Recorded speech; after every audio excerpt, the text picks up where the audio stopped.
Are you curious to know what the Saskatoon real estate market is doing today?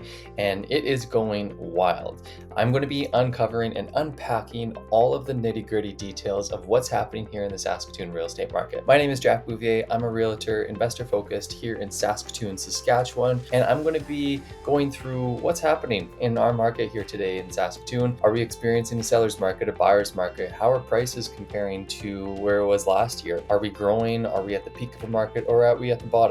So today we're going to be uncovering all that. And if you would like to know how this information reflects your property and your current situation with regards to real estate, just send me a message. My contact details are below. I'd love to help and chat with you to see how I could help reach your real estate goals. So what we see here in the Saskatoon real estate report, the city of Saskatoon actually reported 245 sales in January, a year-over-year gain of 22% and nearly 16% above the long-term 10-year averages. Strong sales relative to new listings prevented a significant change in inventory levels, which decreased by 26% year over year and sit nearly 50% below long-term 10-year averages.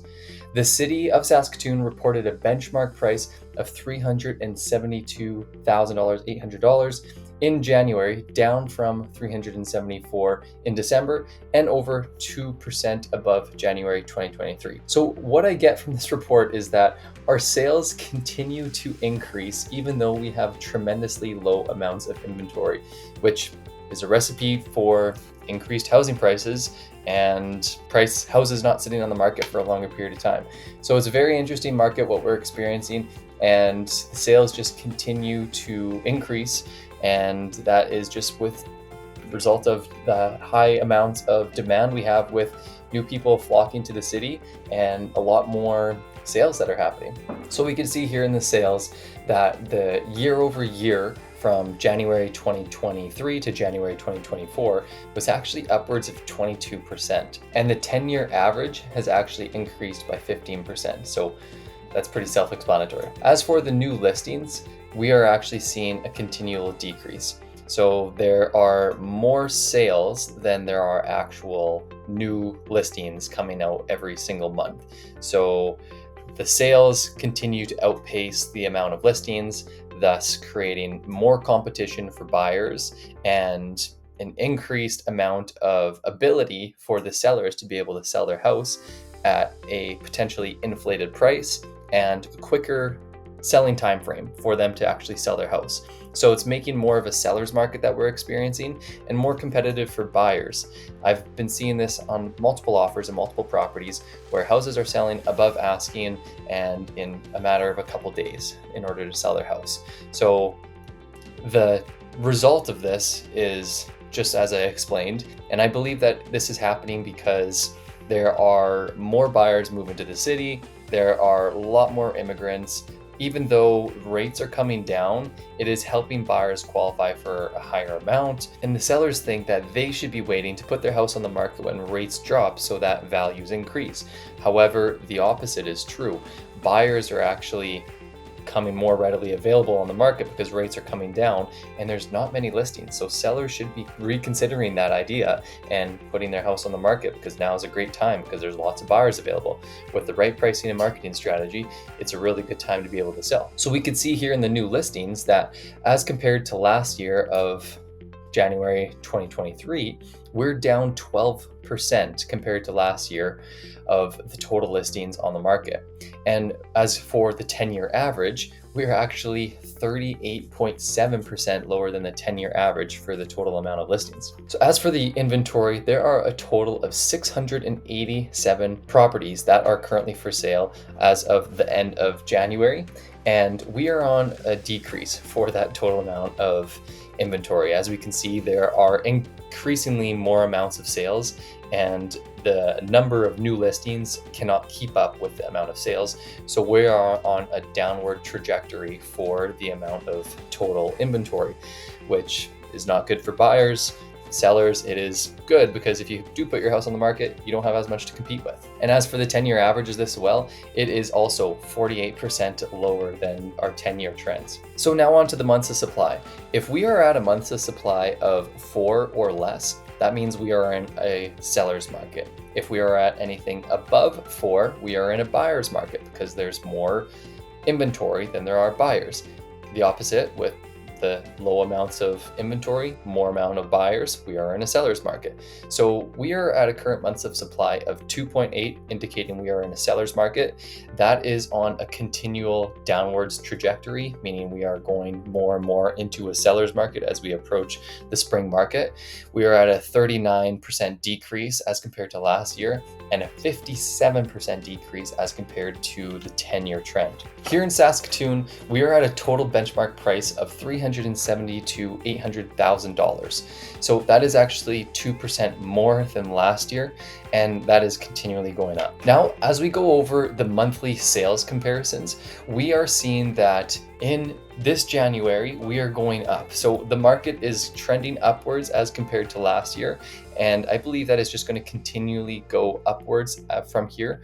Since the market is very strong, there's not a lot of inventory, there's a lot more amount of immigration. So I could see this number continually going up. We can also see here in the monthly sales comparison that the majority of the sales are actually detached homes, and the rest of them are apartments and townhouses.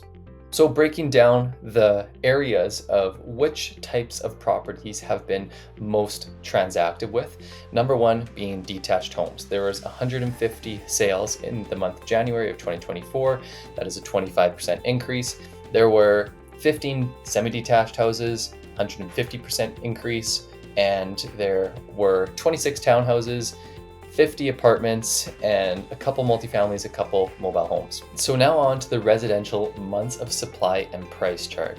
This one is very interesting as it reflects the whole 10-year average, well, from 2012 all the way to 2024. So actually 12 years of history of data. And we can see the months of supply in the vertical bars indicating how we're in a buyer's market in some years and a seller's market right now. So it's actually very interesting to see how in the buyer's market, when it started in 2015, it's been going up all the way since about 2018. We were at the peak of the buyer's market. And in that instance, the prices have actually decreased because there is more to choose from. Buyers had a lot more negotiating power. And once COVID hit in 2019, down in 2020, we saw a rapid decrease of houses. The months of supply went dramatically down, and we experienced a seller's market because there were not many people wanting to sell their house, and house prices rapidly increased. I wouldn't say rapidly, but they dramatically did increase compared to the average 10-year trend. And then now, ever since COVID, we have been continually in that seller's market. Months of supply have continued to stay low, and they continue to stay low during those spring months, and during the summer and winter times, the months of supply increase as compared to the typical real estate cycle. But we are in that continual low months of supply. That means house prices are continually increasing, months of supply are continually decreasing. So we are in a seller's market, which is just a great time for sellers to get top dollar for the house. House prices are continually increasing, and that is what we're currently experiencing. So now looking at the residential stats, we can see that based off of the 10-year trend, during that 2015 to 2020 period, where it was in that buyer's market, we had quite a bit more inventory, and the listings were pretty flat. Same thing with the sales were pretty flat. But as we got into COVID, we saw a big decrease in sales, big decrease in new listings, and the house prices and the inventory have dramatically decreased as well, because now people are continually to buy up houses and there aren't as many sellers hitting the market. So this is where we're currently at in 2024, where inventory is decreasing, new listings are increasing, but sales are continuing to remain flat. So now going into the benchmark price, we could see based off of the 10-year trend that the house prices ever since COVID have continually been increasing.